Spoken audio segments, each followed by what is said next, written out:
Hello and welcome to a rather wet Lake Como. Very nice to have you with us for this update today.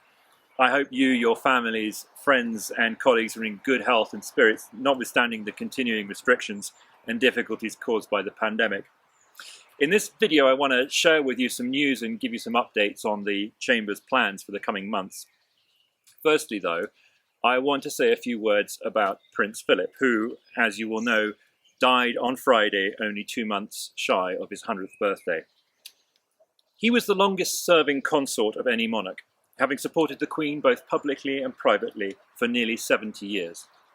What is emerging from the obituaries and tributes which have been flowing out from all quarters of the globe over the weekend is that this was a man who unquestioningly and unselfishly dedicated his life to service. To his wife, the Queen, to his country, and to the Commonwealth. He was a pioneer. He was championing causes such as the protection of the environment and the natural world, and he was sounding the alarm on the destructive habits of humans as long ago as the 1960s. The initiative which bears his stamp, the Duke of Edinburgh Award, he founded with the purpose of stimulating young people to challenge themselves, to learn that if they could succeed in one thing, they could succeed in others.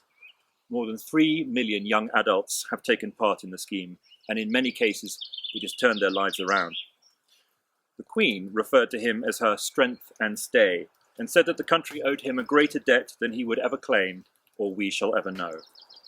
While he was undoubtedly a man of the world, he belonged to the United Kingdom, and he represented the very best of British values. We pay tribute to him, to his life and his legacy, and we send our sincerest condolences to the Queen and to his entire family on their inestimable loss. Turning now to the Chamber, we have many initiatives in the pipeline and several dates for your diaries. You should find links to all of these in the video description or in the LinkedIn post or on our website. First of all, I'm very pleased to announce the start of a gender balance campaign. We're acutely aware of a lack of female voices in leadership positions among our member companies. We want to do what we can to encourage and promote a more balanced gender representation at the highest levels. To use our Secretary General's words, we're not doing this to favour women, we're doing it to favour our community, because we believe a more diverse and inclusive community is a better and a more resilient community. So, until the end of May, we are offering a 50% reduction in the first year of membership for any business which is led by a female CEO or equivalent which wishes to join the Chamber. This applies to any of our 4 main membership categories. So once again, if yours is a female-led business and you want to join the Chamber, you can take advantage of a 50% reduction in membership fees for the first year at any membership level. Please do get in touch with us if you want to find out more. Next, this coming Thursday morning, 15th of April at 9:30, we have a breakfast webinar entitled Lavorare bene sicurezza, COVID-19, Strategie e nuove prospettive. We'll hear from businesses CBRE, PwC, David Lloyd Leisure, and Well Done Italia, who will be sharing their expertise and tips for working safely and securely during COVID-19. Then, on 20th of April at 4 p.m, we have a very special webinar brought to us by our new member, the Ryder Cup. Some of you will know that the Ryder Cup is the biggest event in the world professional golf calendar. Staged only once every 2 years for the past century, it is a 3-day matchup between the best golfers from Europe pitted against the best from the USA. For the first time in its history, the Ryder Cup is coming to Italy and will be played at Rome's Marco Simone course in 2023. In this webinar, we will hear from the people behind the Ryder Cup, including former players and captains, on the evolution of the event from its first staging in 1927 to the global phenomenon it has become. Learn about the strategy, the tactics, the personnel and the partners, and what it takes to deliver success at the Ryder Cup. While on the topic of golf, we will be hosting our first golf day since the start of the pandemic at the spectacular Golf Club Milano at Monza on the 23rd of June. This event will also have a Ryder Cup focus. This should be a great day's golf and one of the first opportunities for us all to catch up face to face after a long period apart. Also golfers, keep the 24th of September free for our traditional golf day at Menaggio. Next, on the 21st of April at 6 p.m, our Sicily chapter is presenting a webinar discussing the possible tax breaks and real estate opportunities of moving your residence to Sicily. We will hear from Lexia Avvocati, Sotheby's Real Estate, and JP Morgan on a very interesting topic, and we are pleased to be joined by the Honorary British Consul in Sicily, Richard Brown. Now, as those of you who attended our online Kickstart cocktail just over 2 months ago, you will recall I said that the two main areas of focus for the Chamber this year will be sustainability and Brexit. On Brexit, many of you have been getting in touch with us since January to report difficulties you've experienced or to ask questions on how to deal with the new restrictions. Please keep on doing this. The real effects of the new trading relationship are still yet to come clear as the pandemic continues to obscure the picture. However, as the true image comes into focus, we want to be your point of reference for any ongoing or new problems. To achieve this aim, it will help us greatly for your input. On sustainability, we are charging ahead in this special year of the COP26. Many of you joined a fascinating interview at the end of last month with Bertrand Baudret on the role of impact finance in saving the world.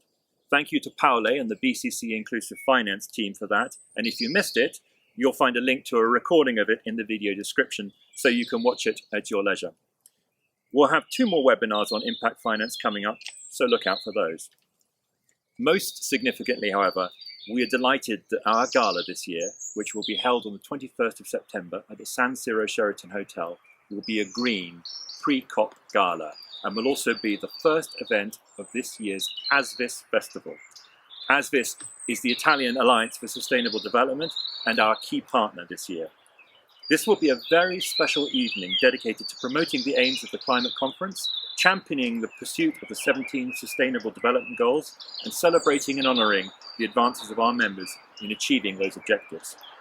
Speaking of celebrating, our ambassador and guest of honour, Jill Morris, will be giving out all new Business Excellence Awards, which will reward companies who have made significant steps in contributing to the achievement of the Sustainable Development Goals and similar successes. We'll be publishing details of these very soon. In the video description, if you're interested, you'll find a link with a quick recap of last year's awards. If your business would be interested in sponsoring one of these new awards, please get in touch with us. But mark the evening of 21st of September in your diaries. It will be a very special evening. We'll also be holding events around the pre-COP at the end of September and the beginning of October. Please look out for details of those, which will be coming out soon. Lastly, some personal news. For 2 years, it has been my great pleasure to be the President of the Chamber. Throughout this extraordinary time, I have done my very best to advance the cause of our great and storied institution. However, as happens, new personal projects have presented themselves, and this will mean that I will no longer be in a place to continue leading the Chamber. As such, I've decided to step down as President, effective from our upcoming annual general meeting on the 29th of June. Bittersweet though this is for me, I am truly delighted that the Council has unanimously elected Stephen Sprague to take over the reins from that date. Many of you will know Stephen as the face of our Brexit initiatives over the past 18 months and will therefore share my enthusiasm for this decision. I have no doubt his presidency will be superb, and I'm looking forward to supporting him in any way I can. To that end, I will continue as Vice President, also leading this Chamber's sustainability mission until the end of the year. Over the course of my leadership, I have been extremely lucky to have been variously supported, helped, encouraged, stimulated, nursed, parried, counselled and cheered on by a great number of you, far too many to mention here. I hope to have the opportunity to thank as many of you as I can in person as we eventually emerge from the lockdown and come together once again. In the meantime, I offer my profoundest gratitude to all of you for your confidence in me. 2 years ago, I could scarcely have imagined what was to come, but through it all, my immense pride in leading an institution whose members show such unswerving commitment and dedication to its cause has never dimmed. I wish the Chamber and all of you the very best.